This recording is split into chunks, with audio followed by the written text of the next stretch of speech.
Des textes pour promouvoir la main-d'œuvre, les biens et les entreprises locales dans toute la chaîne de valeur de l'industrie du pétrole et du gaz en Côte d'Ivoire.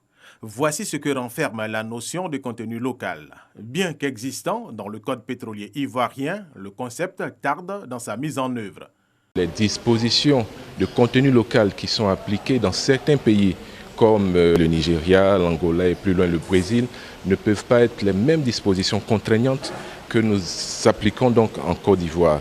Et donc il y a cela, il y a aussi l'offre en termes d'emploi, l'offre en termes d'entreprises locales qui existent même et qui peut intervenir dans le secteur pétrolier et gazier. D'où la tenue de ces 4 jours de travaux sur les dispositions du contenu local.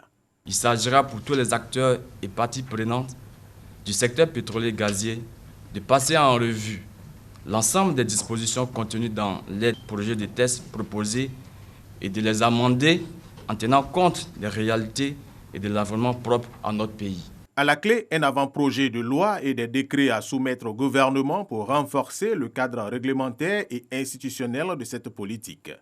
Un exercice qui requiert l'implication des principaux acteurs pétroliers. Il s'agit d'utiliser le potentiel des secteurs pétroliers et gaziers comme source directe de 3 principaux points.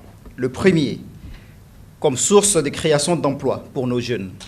Deuxièmement, de transfert de technologie. Et troisièmement, pour finir, de catalyseur pour le développement d'un tissu industriel national dans le secteur pétrolier et gazier. Cette rencontre vient clore une série de travaux démarrés depuis mai dernier pour un contenu local efficace dans le secteur pétrolier ivoirien.